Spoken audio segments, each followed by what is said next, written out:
could run, I could go, I could leave you alone. But for what and for why I'm behind.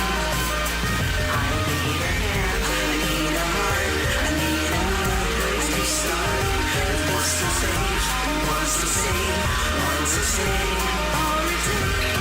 Keep it bitter cliche like an expletive redacted. All I could do was practice breathing exercises and pray to you. Row, row, row, row, row, row. Pray to you. Row, row, row, row, row. I could go, I could leave you alone. But for why, and for why I'm behind. I need a hand, I need a heart, I need a new place to start. And one can say I'll return.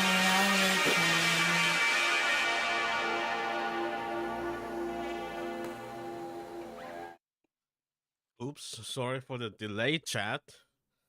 I was eating a chicken sandwich. I didn't eat, haven't I eat anything this morning, so I had to eat something. Hello. I'm gonna test my audio for a bit. Actually, I'm gonna play some music first. Play music from the album that came out. Okay, now I'm gonna speak into the microphone and I'm gonna see if I sound good in it. Wow, 1, 2, 3, mic check. Okay.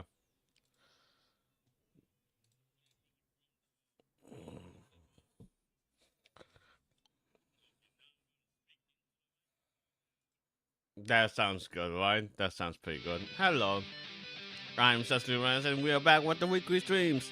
I put out a bunch of albums. Put out a bunch of albums. That's what happened. Um.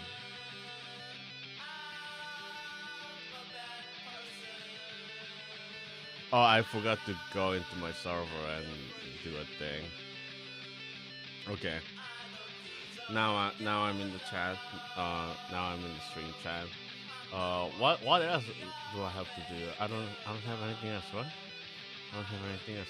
I haven't streamed in 2 weeks, chat. So forgive me. Forgive me if I'm a bit out of it. I am a bit out of it. I'm out of my element, as you might say.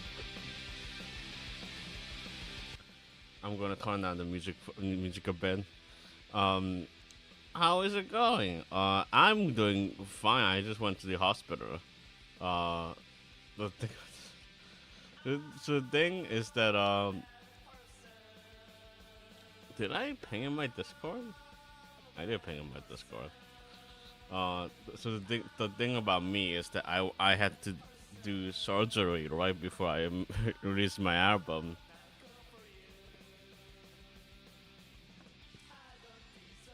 In fact, on the day that the album came out, I had to go do a checkup on my feet because I got a surgery on my foot. I had a weird thing on my foot that I had to cut out. I won't go to details because it's a bit gnarly, but it happened, and I had to get it cut out. It was on my Achilles here, so it was. So it's been a pain to walk around actually, but now it's almost healed. It's almost fully healed. It doesn't hurt anymore. It hurt a lot. On the day that the album came out, I mean for a few days after that, I couldn't walk. Couldn't really walk. I'm gonna eat some chicken nuggets. I got some chicken nuggets too, and on top of the chicken sandwich.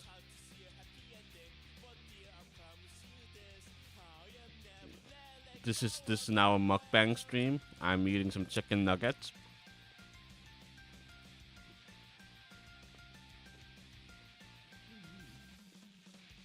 I won't actually eat into the microphone though.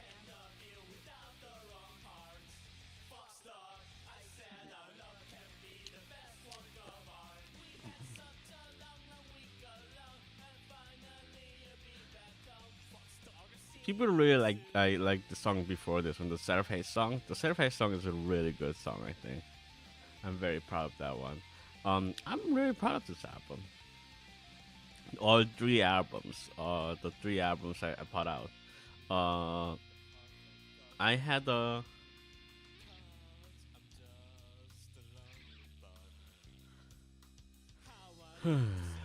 So I always had this idea of I wanted to make like a bunch of albums and release it all at once because Patricia Taxon did that twice. So Patricia Taxon did the that's three this ballet trilogy. This was like in 2020, 2021. She did these three albums that came out. I think one day after another, right? It was like one day after another. They came out. It wasn't in one day. It wasn't in a single day. It came out like one day after another. Um, which in hindsight is how I should have released them. But I like the thread of releasing all three albums at once.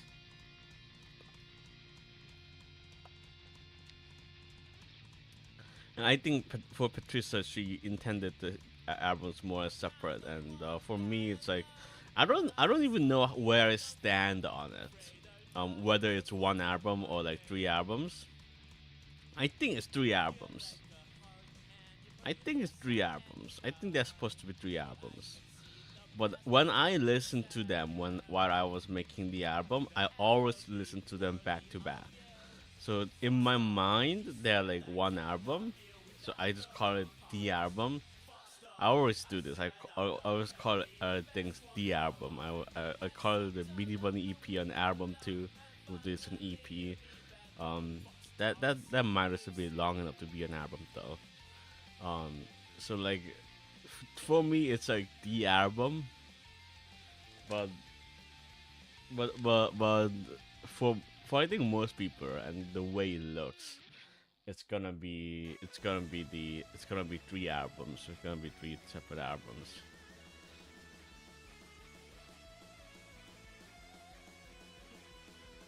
Let's look at the radio music ratings. We have 15 ratings on Cine One. That's pretty good. Damn, some people gave it a bad rating. That's sad, but that's alright. I don't really mind. Um,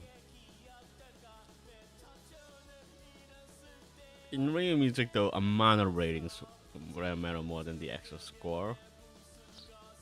Because you can have like a album that is rated like 3.2, and it'll be high up in the charts if it has like 500 ratings. Especially in more obscure genres, which admittedly I am not in an obscure genre. I make like pop punk, noise pop music. Everyone and their daughters make pop punk, pop noise pop music. So I mean they make noise pop music. They don't make like pop punk like I do. Like I make like I don't know. I make pop punk in the way of Jeff Rosenstock, not like uh, Blink 182, I guess. I make pop punk in the way that's messy and rough, just because I like that kind of music.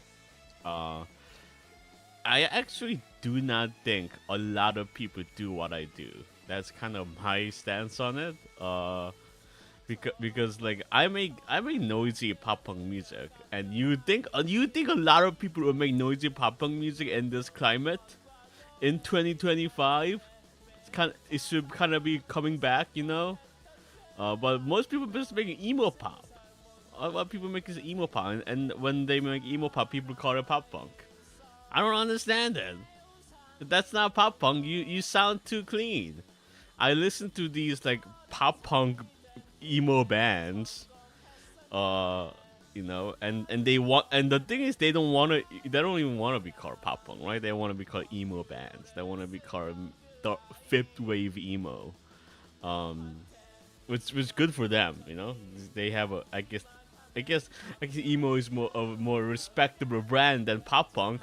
I embrace pop punk. I embrace the pop label and the punk label. It seems oxymoronic, but I embrace it.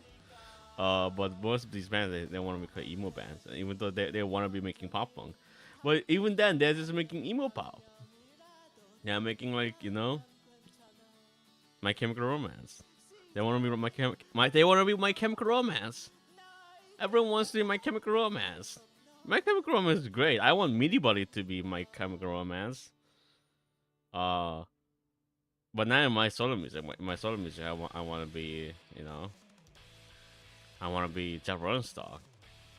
That's why I talk about him in one of the songs. In one of the songs in Sinu 1. The Sinu 2. It's Sinu 2. I'm sorry. In Sinu 2, I talk about Jeff Rosenstock. Sinu 2 to be a favorite for a bunch of people, which is surprising to me, actually, because it's the least fleshed out. I mean, we can talk about each of the albums, but I always consider Sinu 2 to be like the underdeveloped album. Even while I was making these albums, like my favorite is Sinu 3, right? It's 3. That's my favorite. But I think Sinu 1 is gonna be a lot of people's favorites because it's the most fleshed out, it's the most developed, it's the longest, it has the most like kind of great production. And Sinu 2 is kind of an underdog, It's the shortest. I feel like the least developed. A lot of these songs kind of just start and end. I feel like I could have gave them some more attention. I feel like it could have been way longer and had a lot more songs on it. Like I would have gave Sinu 2 like 4 or 5 more songs. If I could have gotten away with it, if I had the time to do it, I would have given way more songs. Because I really enjoyed that folk punk sound. I really like the writing in it, I really like doing that. So like I wanted to explore that sound. Honestly, I could make more albums in that vein. I could totally do that.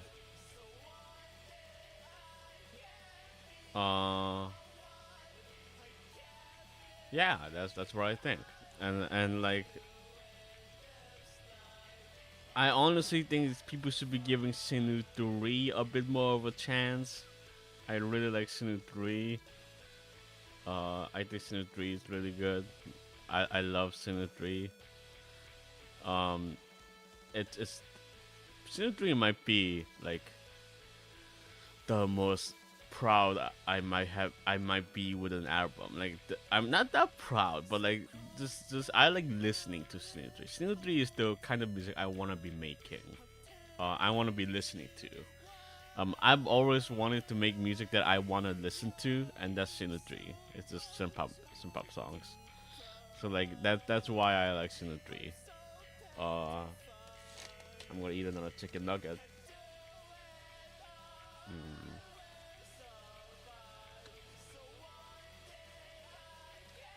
These chicken nuggets kind of suck.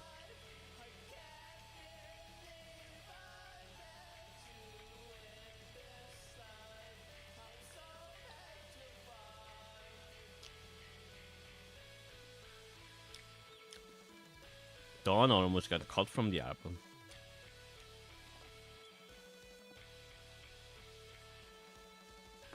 I almost cut out Dawn from the album. I was like, see, the song was cool. It has this cool moment at the beginning. But like the lyrics really sucked. I really didn't like the lyrics in Dawn. And it didn't have like an emotional core like all of the other songs. Like all of the other songs have like an emotional kind of through line to it, but Dawn doesn't. So I almost cut Dawn out from the album, and I didn't because I wanted it to be like, I wanted the album to stay around like 35 minutes. and Dawn kind of had fulfilled that. So like, I couldn't write another song to replace it at that point. It was I contemplated cutting it too late into the game. Sometimes that happens. Like you listen to the album over and over again as you make it, and you kind of realize one of the songs is not as good as all the other ones. And at that point, you can't cut it, so you have to just kind of work with what you have to make it really good. Um, I feel like Dawn sounds pretty good. Dawn is one of these songs that doesn't have real guitar in it; it's all MIDI guitar, and the MIDI guitar is also sounds pretty good. I think it sounds pretty good. Again, like Dawn and Fate. Dawn and Fate is kind of a 1-2 punch here. It's that kind of part one, part two. I, because that even like connected musically because the motif from Dawn repeats at the end of Fate. No one's pointed that one out yet, but I did that just because it fits. It fit. It sounded good. Um, but yeah, Fate is almost like the ending song of my career. I feel like this song Fate is like I intended it to be like this song is the credit song to my fucking solo music career. Um, and then like the rest of the album is like having fun. It's just having fun. I think a lot of people will say like, why didn't you put Fate at the end of the album? And I was like, well, I could have, but that way the album doesn't have any the album doesn't have any songs at the middle that impress you. So one of my philosophies, one of my very crucial philosophies when it comes to making albums, is that the beginning has to be good, the ending has to be good, and the middle has to be really good. Because this is where a lot of albums get wrong. A lot of albums actually start really well. They lose you by the the middle, and then they completely shit the bed at the ending. They don't know how to end the album. So like I like to consider myself like my albums have very strong endings, and that's why people like them. Um, so like there's the title track, the Dysfunctional Bunny Girl title track, and then You Still Believe in Me, and Dysfunctional Bunny Girl. There's Thanks Sorry in Everyone Live. These ending songs, like even like Untitled from the Media Bunny EP, the last three songs in the Media Bunny LP, obviously. Like I put a lot of effort to making the endings of my albums very memorable and impressive. But in order to get to the ending, you need to have the middle be good as well. There has to be some big moment in the middle. This is something I got from musical theater. In musical theater, you always end Act One on a high note, and on a note where on a climactic note, but also like leave you hanging. It has to leave you hanging. It has to be like, okay, what's gonna happen next? And during the intermission, you wonder. They keep you stare at your seat because the end of act number was so impressive that you're like, man, I gotta stay for more. And then you also think, what's gonna happen next? What comes next? This is one of the staples of musical theater is that the end of Act One number has to be the most impressive number in the musical. So like I follow that logic, and I always make the middle of my albums very strong. Like June in Dysfunctional Bunny Girl, there's Crumbling in Everyone Live. There's Kill Your Darlings in the Mini Bunny LP, and Fate in Persona 1. That's the rule that I always follow. Is that the middle has to be impressive, and it has to keep you hanging on for more.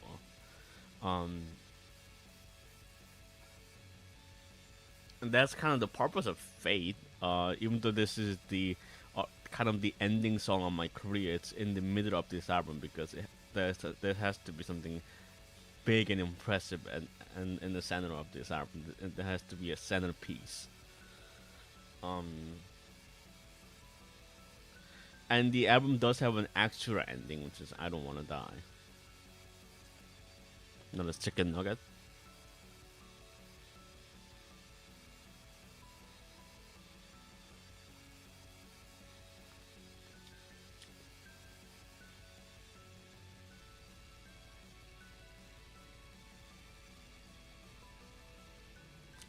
Still not good.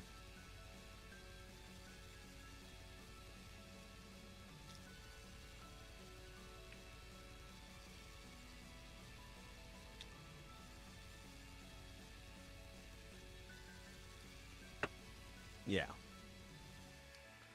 That's the point of Fate. The song.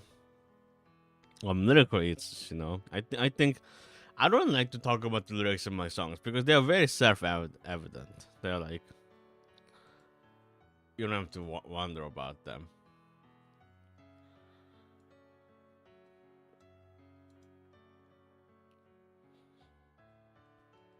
Um, I just tell you, I tell you what the song is about. I'm telling you what the song is about. Um, huh. This next song, "Call My Name." "Call My Name," a lot of people liked. As this B-side to the singer. Um, oh my god, this song is 720 long, 7 minutes and 20 seconds long. Fate is. That's pretty funny. That's funny to me for reasons that most of you will not get. Um, Call My Name. This song is ancient, right? The song is like an ancient song. This is from like 2023, I think.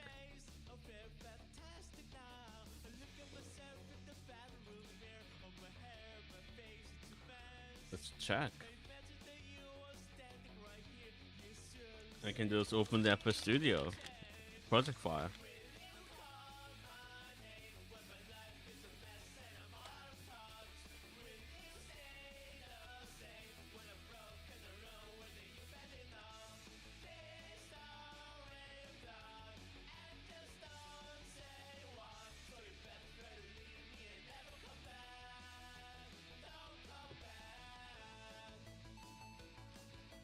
Taking a while to load this up.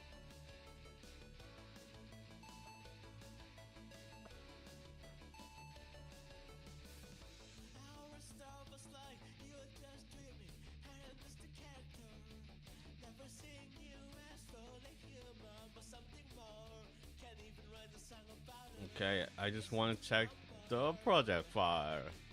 Oh, lang. Yeah, this is from August of 2023. This is an ancient song. This song is almost 2 years old. You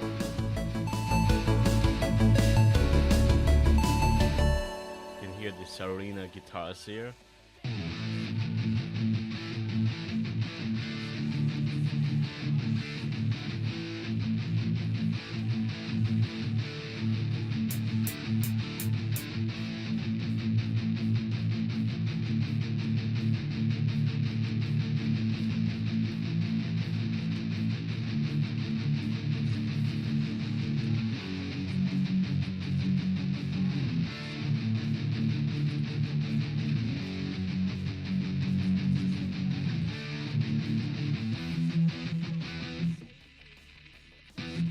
Oh, it switches to here.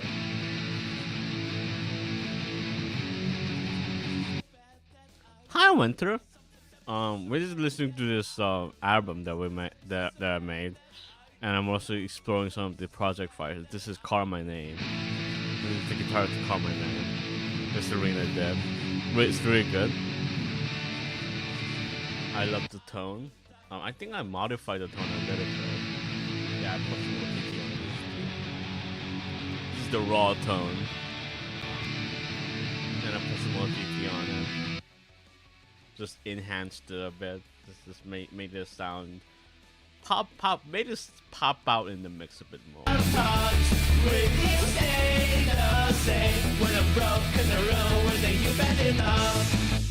So these are new vocals I recorded for this, but I think for this verse, yeah, Carmine name is good, right? Our star was like you were just dreaming, and I'm just a character. This is from 2023. Our This star was vocal like take is from you were just 2023. dreaming, and I'm just a character. Never seen you as fully. Hello, Hi, Cecily. hi Serena. What's up? I'm really listening to Carmine name. This is a good song. Yeah. I'm I like listening to that. the guitars. Ooh. Oh, it's me and B now. Okay, it's me and B now.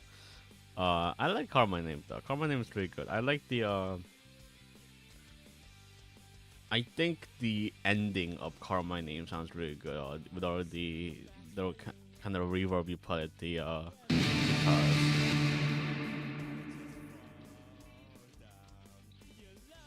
Carmine name is very pure pop punk in the best way. This is true. So me and B has a bit more of an emo influence because of the riffs that which you struggle with. It's very funny. But Carmine name is more this pop punk. It has. I think the interesting thing about Carmine name is that it has like synth bass. It doesn't even have electric bass guitar. It has synth bass, which I really like. I think it makes it sound cool. That's the most interesting thing about Carmine name musically is that it has synth bass. Let's go to me and B. Me and B is I don't remember what me and B is. Carmine and me and B are kind of a pair, and they are from, I think they're both from 2023. What's okay.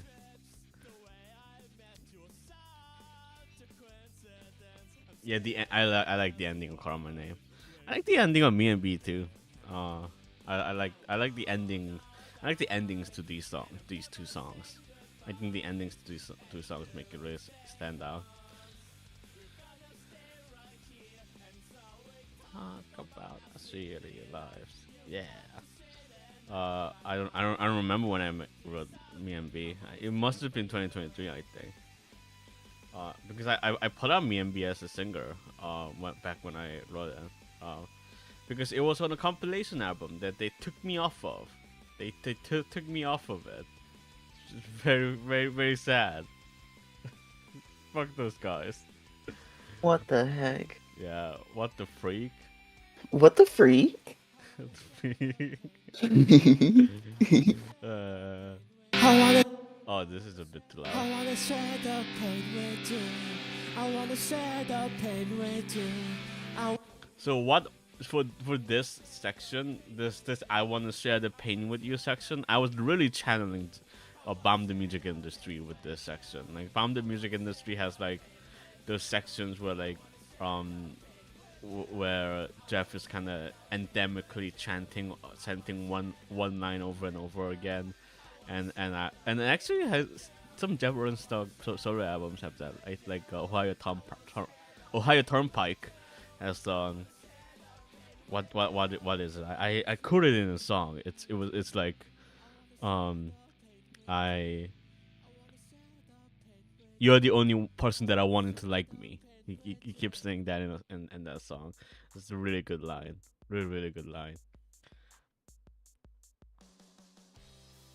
Yeah, it was weird, right?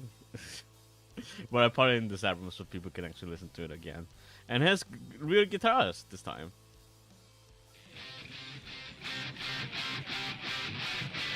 I spent like 5 hours on the guitars on that song. Yeah. Let me play it for the people so they can hear your efforts. I want to hear these parts.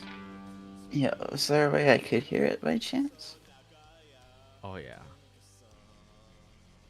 Oh, wah, wah, wah, wah, wah. Oh wow. How's your day? Oh, been? wah, wah. It's been good. I got a Slurpee. Sweepy. I got a Slurpee from 7-Eleven. A Slurpee. Yeah. Uh, Thank you for the uh, stream. June says this guitars are good. Yay. Doo-doo. Oh, there's also this.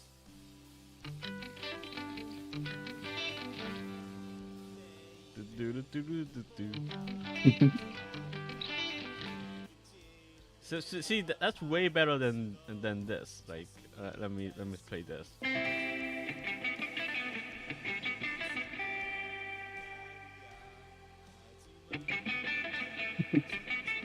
I'm gonna be real with you. I didn't realize I changed it. I guess I just played it wrong on accident. Did you change it? Yeah, I guess you did. It's a little different.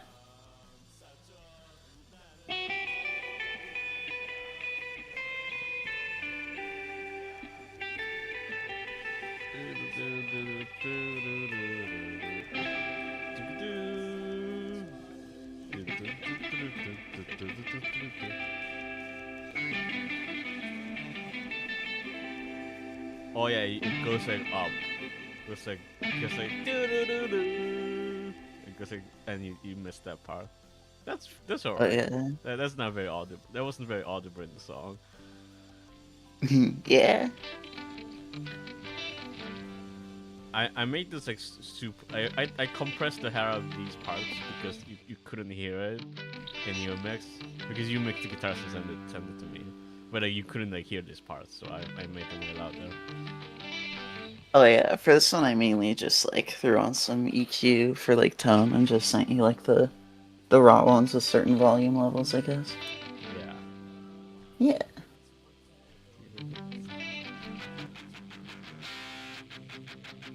This is my favorite thing you do when you have the palm music and you go do do do. Thank you.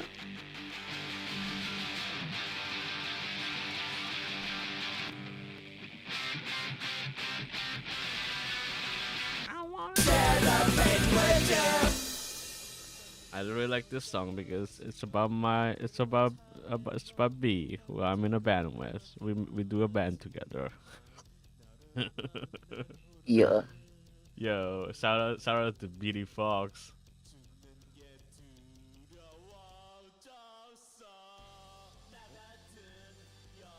Oh, we're listening to "I Don't Wanna Die." "I Don't Wanna Die" is pretty good.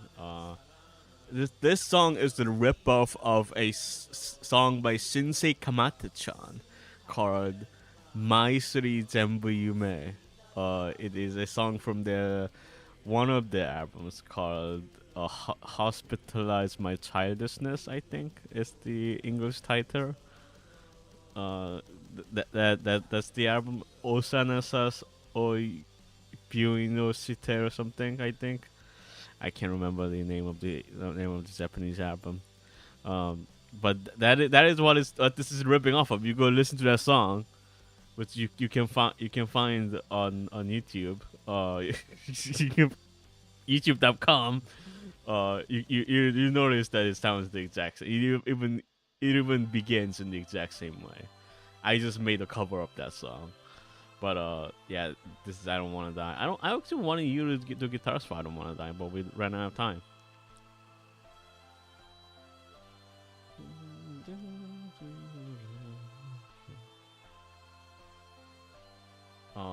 What's next? Next is Surf Love Song. Yeah. I'm eating some chicken nuggets. You want one? Yes, please. No. Here you go. No. I ate it before you handed it to me. Like a dog. True. You got that dog in you. Yo, I got that dog in me. I got that dog in me, bro.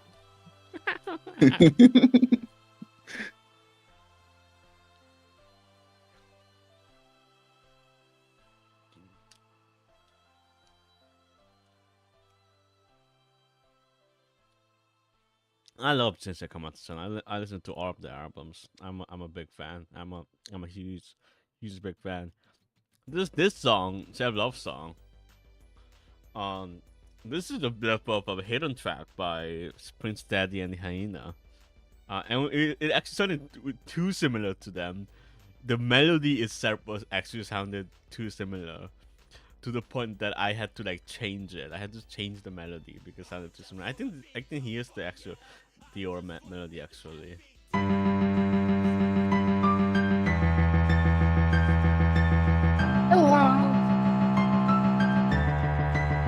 Well, hi Gwen. Hello. What's it? How's your life been? Hasn't it been pretty crazy? I'd rather not talk about the game right now, but Oh, sure, yeah. it has been a bit crazy. Um, like, No, you don't have to talk about it. thank God for microwavable meals because God, Yeah. I don't know if I prefer the microwave or the air fryer. Air fryer takes a bit more effort. I am getting an air fryer. Let's go. I will finally have both a food processor, a bidet, and an air fryer. Therefore, I will be officially 30 years old. Let's go. I'm so proud of you. Thank you. Look, I'm an air fryer truther. I hate the microwave at this point. Like, if I use the microwave, it's begrudgingly so. Yeah. Gotcha. I honestly uninstalled Paint.net and I've been using pirated Adobe products or pirated Adobe Photoshop as a basis now, and I'm still getting used to it, and it still kind of pisses me off. Oh my god. That I am not immediately good at Photoshop. I wanted to learn Photoshop. Learning Photoshop would be very useful to my career actually, as an internet creator. But I still use Paint.net. I still use Paint.net.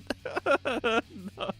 I will give you links to resources once the stream is over. Thank you. I know where to pirate Adobe's software. It's just I don't wanna fucking go through it. Do I have Photoshop installed? I don't know. It's there is a fairly reliable method, at least right now. Nice. Air fryer, I hardly even know her. You're gonna air fry her? Why? Serena might like it. If I like air fried a whole woman. No, if you got air fried yourself, I think you're into that. Oh, if I air fried myself? Yeah.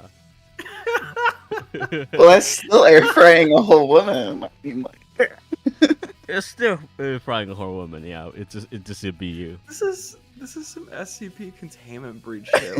Like air frying yourself is 100% a death and SCP containment breach. It's true. Oh, is that the old game where you like blink? Yeah. I really like the game. Yeah, it's awesome. Honestly, like 2009 to 2012 horror games were at their peak. Oh yeah. Like they look like total dookie, but like they were genuinely some of the most fun games. I should note that part of this opinion is that I was like 12 when that happened. Yeah, I mean we all were like 10 to 13. Yeah, but still, like they are genuinely really charming. Unless they use the Terror engine, then they're ontologically evil. What's that? It's some pre-made like engine within an engine for I think Unity or like Unreal Development Kit. It's a very stupid engine to use, and is usually very creatively limiting, and you can see that with the games. Mm-hmm. Okay. But I look at a lot of the Slender derivatives, and my heart starts glowing. What's Dolores Day? But instead of my heart, it's instead of the lungs, it's my heart. Yeah. Yeah, a lot of those 3D horror games. I remember Slender. I remember the SCP one you go down the stairs. That one was pretty spooky. I know exactly. SCP-096 or Yeah. SCP-076. I really like SCPs. I got into SCPs for a brief period when I liked those games. I still like to read some of them. There's some good ones out there. I read one. My favorite one is the one with the sun. That's my favorite SCP of our time. When day breaks. Yeah, Also, when I was thinking about SCP-087 or SCP-087-B. Yeah. When day breaks is that one is my the favorite one because it's just it's not even really SCP. Yeah, it doesn't have SCP stuff in it. It's just a really good horror story, and that's the best SCPs I think.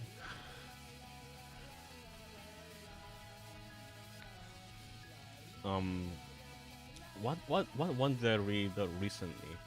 Oh yeah, B showed me one where it was like all like a bunch of people are trapped in like a really or quake like FPS game. Um, I think B showed me that one. It was really cool.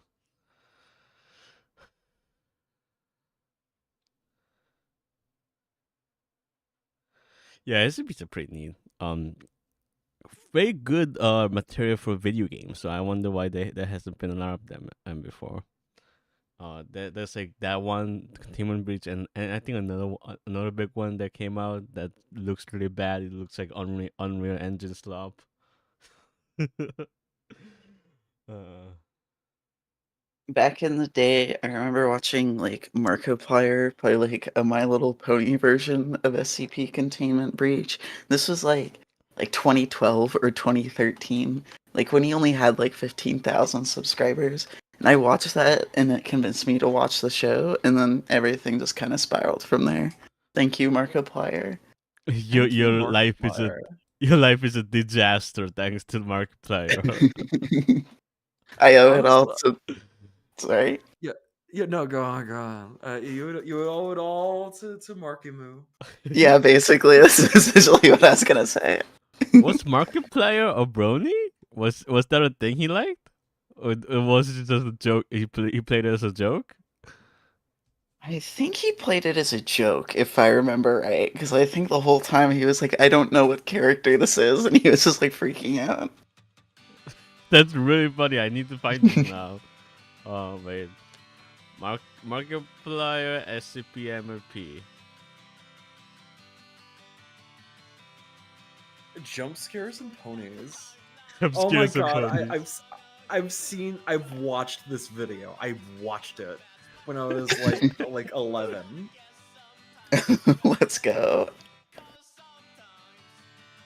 That's really funny. Oh my god.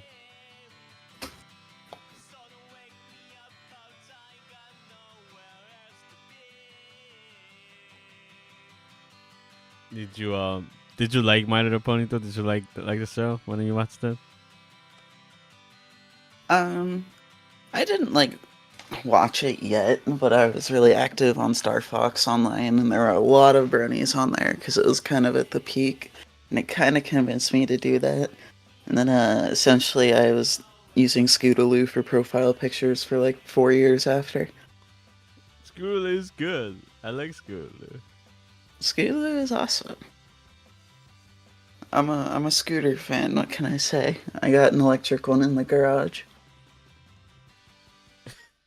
Electric scooter. Yeah. Very very good. Oh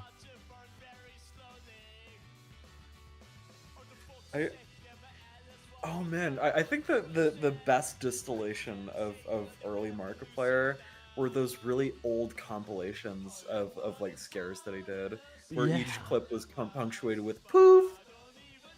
Yeah, true. That's really funny. Yeah.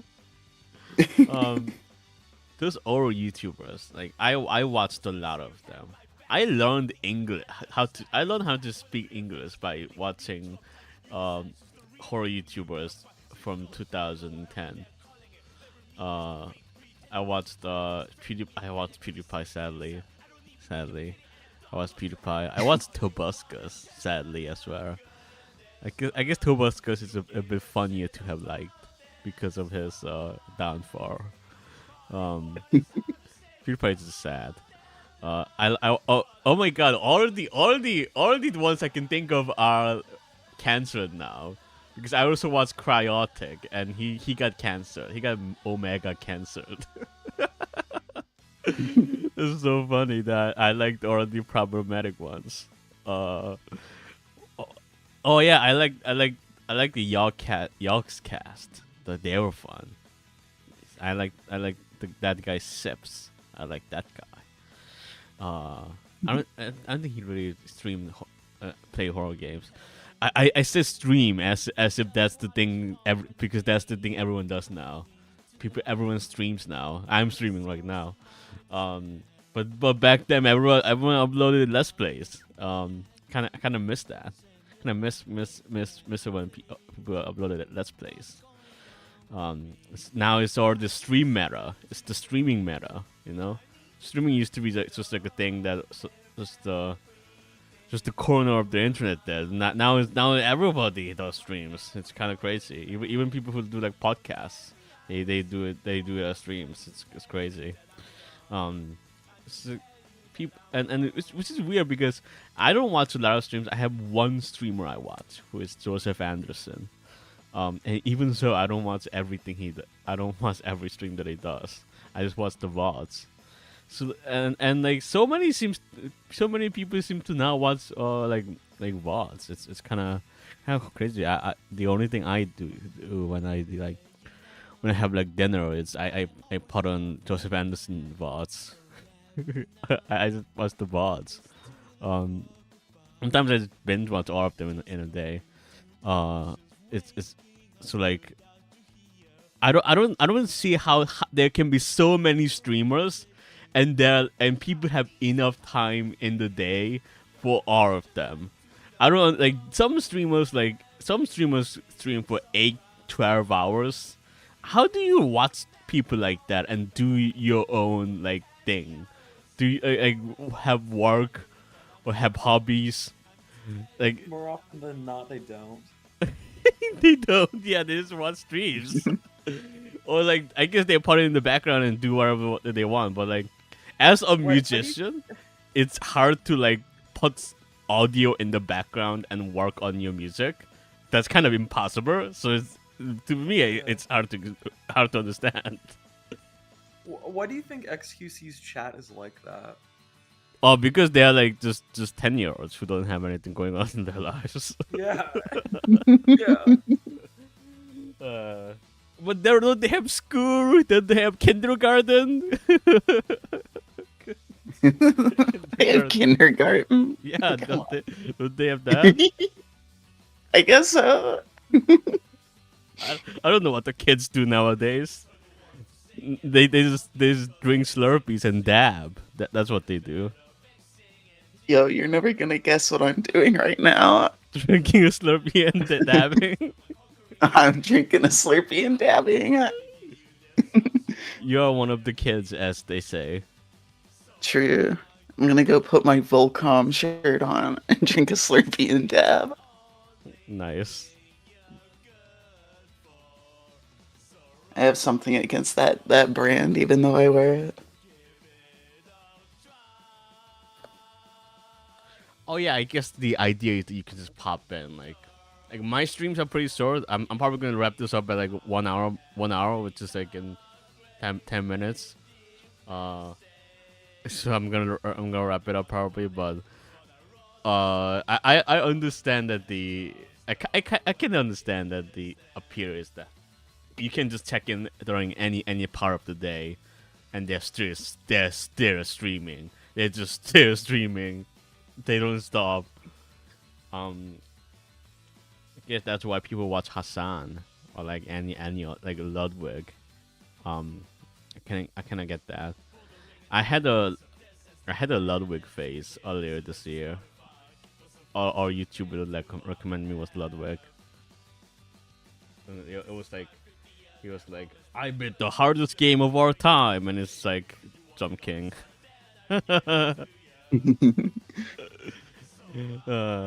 Or like I cheated and won at this YouTuber contest, and he was like, it's like he didn't actually win. He just lies in his thumbnails. It's really funny. Like, just lies. That's how you gain the algorithm. You just lie in the title. You just lie. People just lie on the internet. Thinks about how the one of the more common writing tactics for video essays right now is which is what I would say like if saying something completely just average or unassuming and then completely saying the opposite. Oh, I saw a video thumbnail and title that I could see the thesis coming from a mile away. It was called Undertale is a badly developed game, and the thumbnail was like a crude drawing of Sans saying Undertale is a bad game, and I could just tell. I could tell that if I played this game, the guy was gonna say, where I mean the code is really bad, but it's actually a really good, well-made video game. It has great characters and music. It's like I can just tell that he's gonna say that. He's gonna say it's just the code that's bad, because there are videos like that where you can title it like I went through the code in the programming in Undertale, and it's really messy, and you can title it like that, but nobody's gonna fucking click on it. Anyway, I could just tell. I could just tell. So I didn't click on it. I don't give them the satisfaction of my view.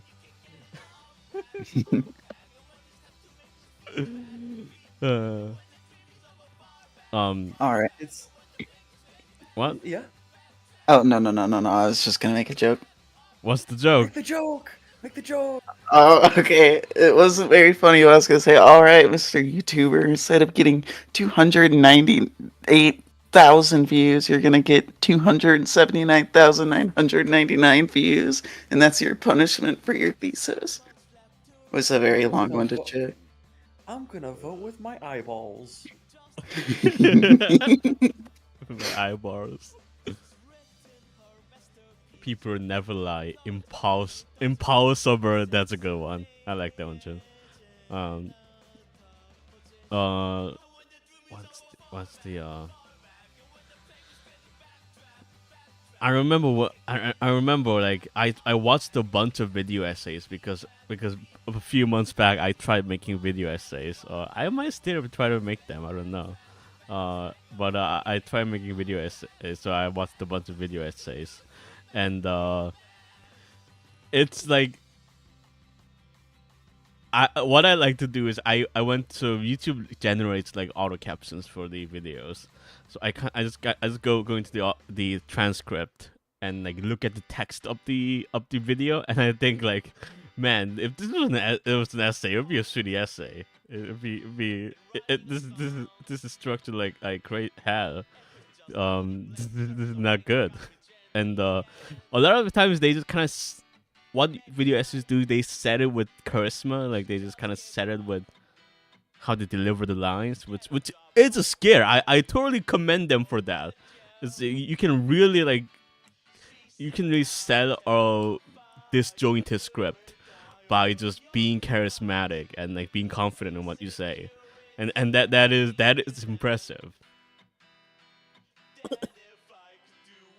I'm not good at that, so I try to just write something that makes sense.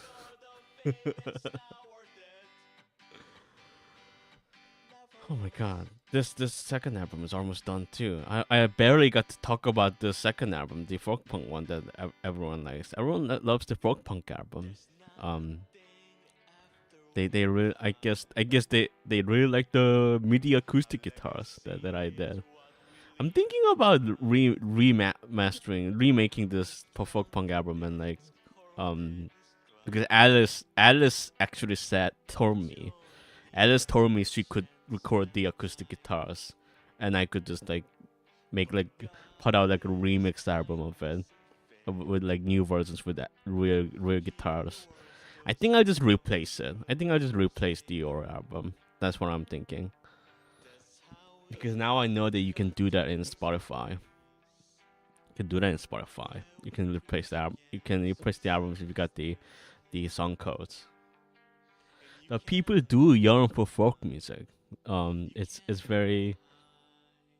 Yeah, I don't know if it's in. I don't know a lot of folk punk bands that are famous right now.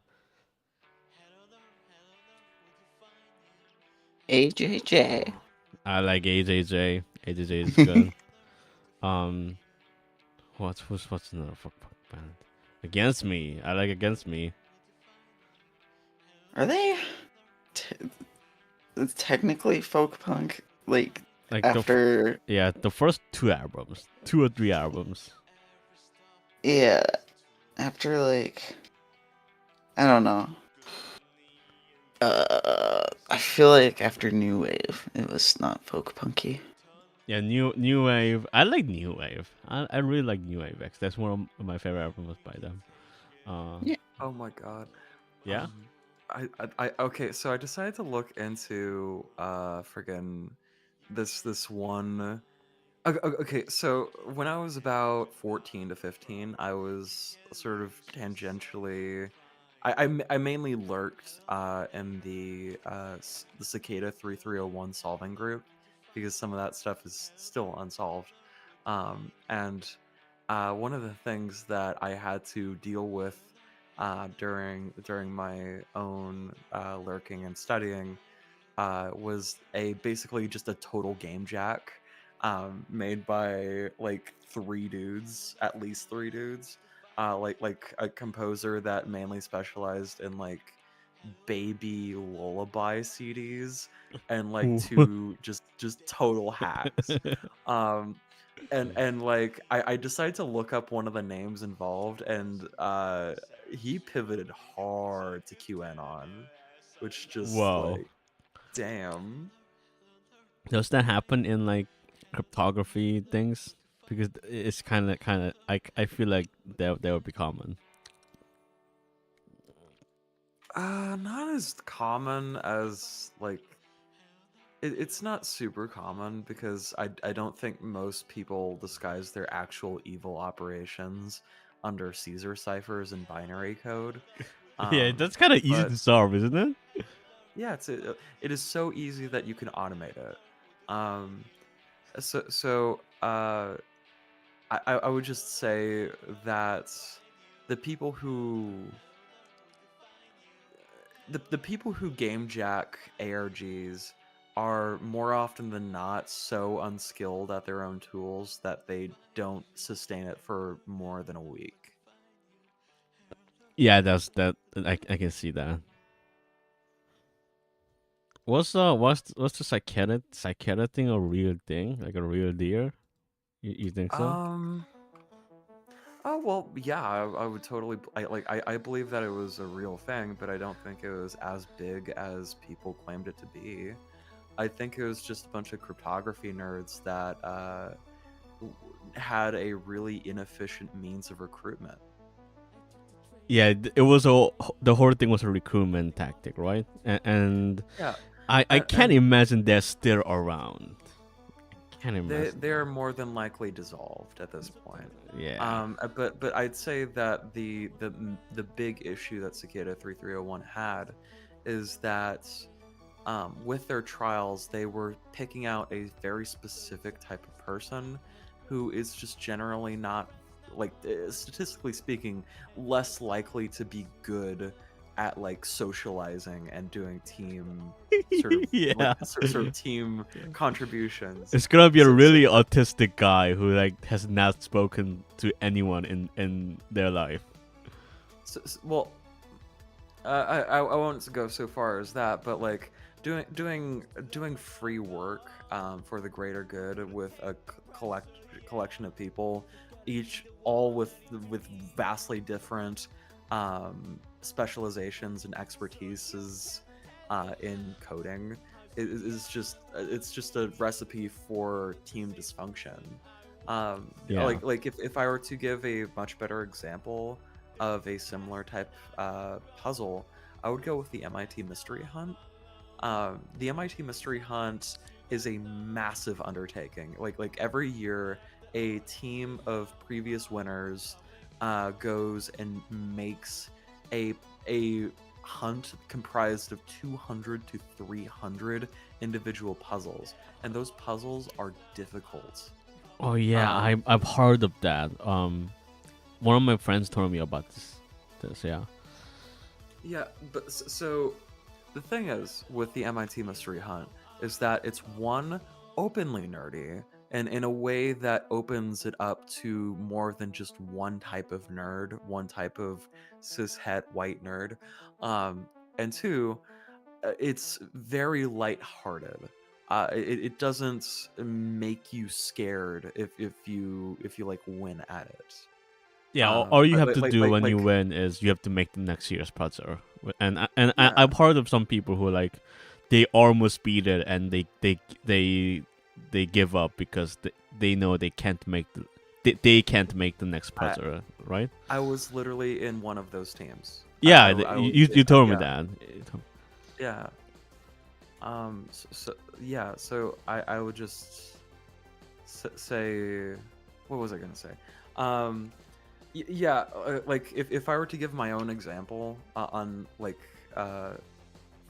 the difference between the MIT Mystery Hunt and Cicada 3301 like puzzles is that I myself solved a Cicada 3301 like puzzle.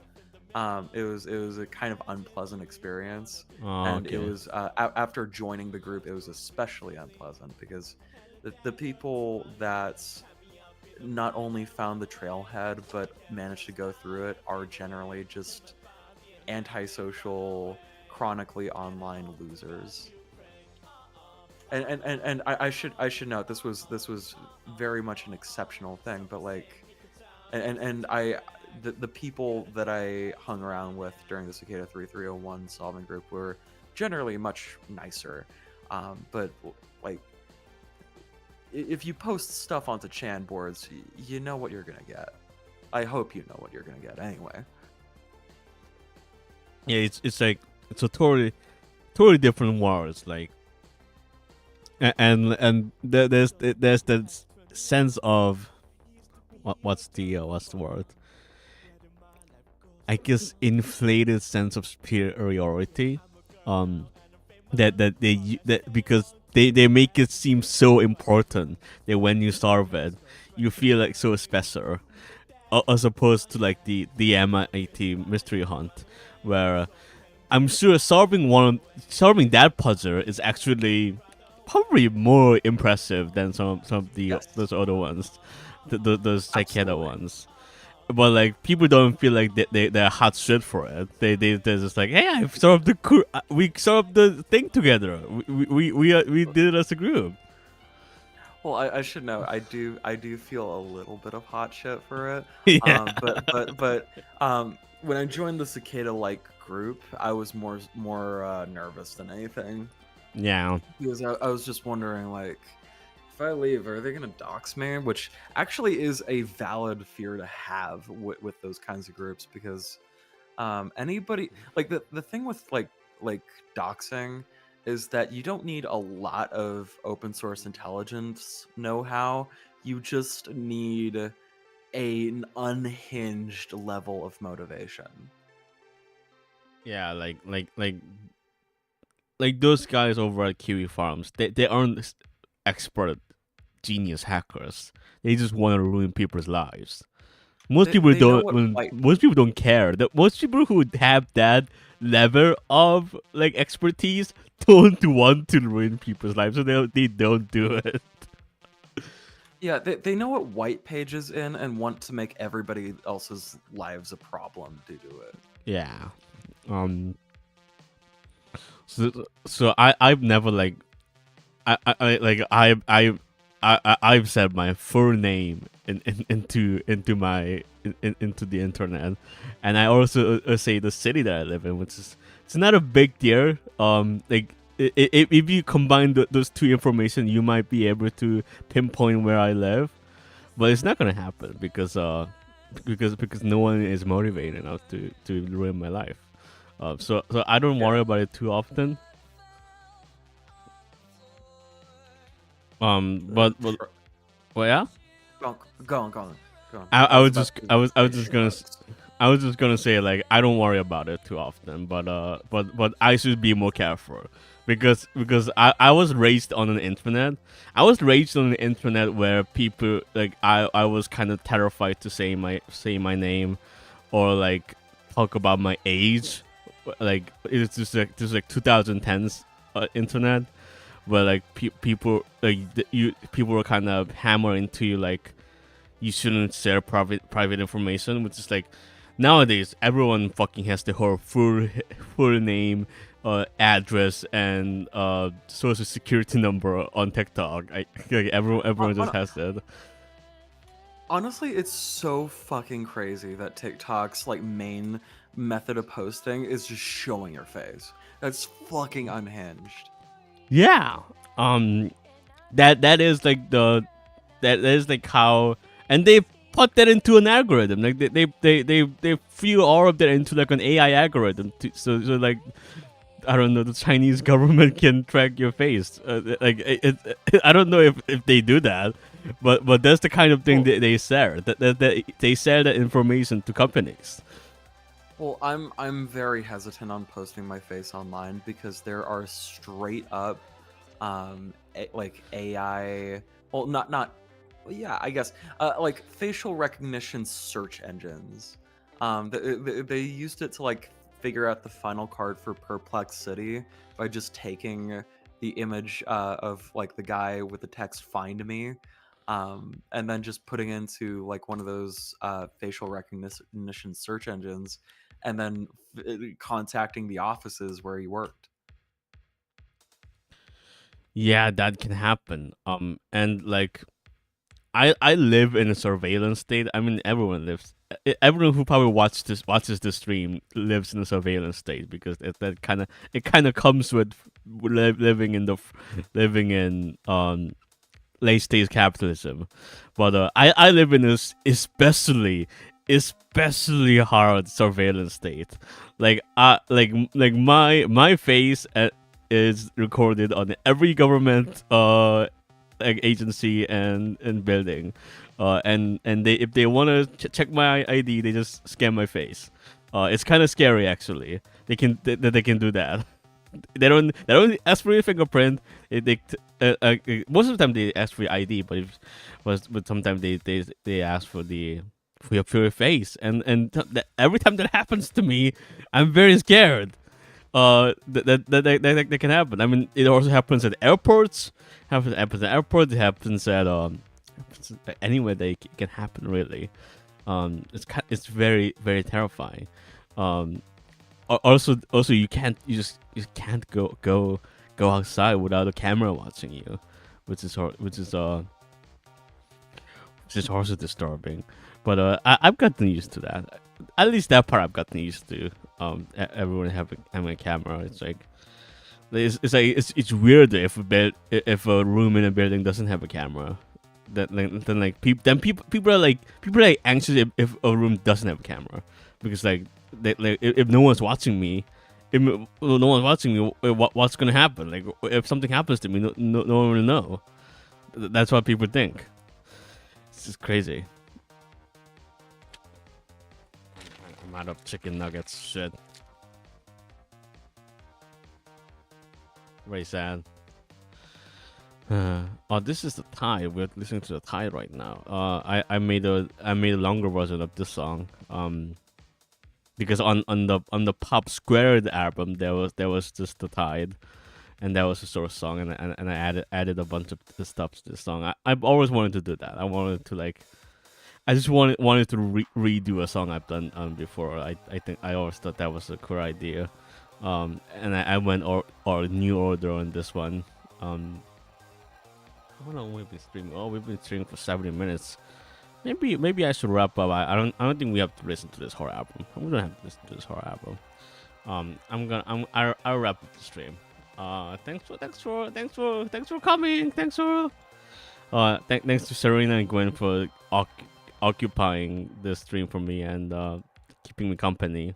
I always Yeah. appreciate that actually. Um, Yeah. I always feel lonely. I feel lonely, so I need someone to talk to. Yeah. Thank you. Thanks to everyone in the chat for staying. Thanks to June. For chatting in the stream. I appreciate that. Uh, I hope all of you like the album. Albums. I hope you like the albums. I keep again. I talked about this in the beginning of the stream. To me it's like the album. It's one album in my mind, but even though it is three separate albums, it's supposed to be three separate albums. Yeah, because when I was making the album, I listened to all of them back to back, every time. So like to me, it's like three albums in one. But yeah, a lot of people like the albums. I hope more people like them. I hope I get super famous. that's a joke. But people do like it. People like the first album. People really like the second album. Again, very unexpected that people like the second album. I always thought the first album would be the favorite, but the second album seems to be the favorite. But I like Sinnoh 3. Sinnoh 3 is really good. You should listen to Sinnoh 3 more. Listen to the third album. The third album is really good. This one we are listening to right now in the background. I really like this one. Please listen to this one. I'm really proud of this one. Yeah. Thanks for coming to the stream. I will wrap up now. Bye bye.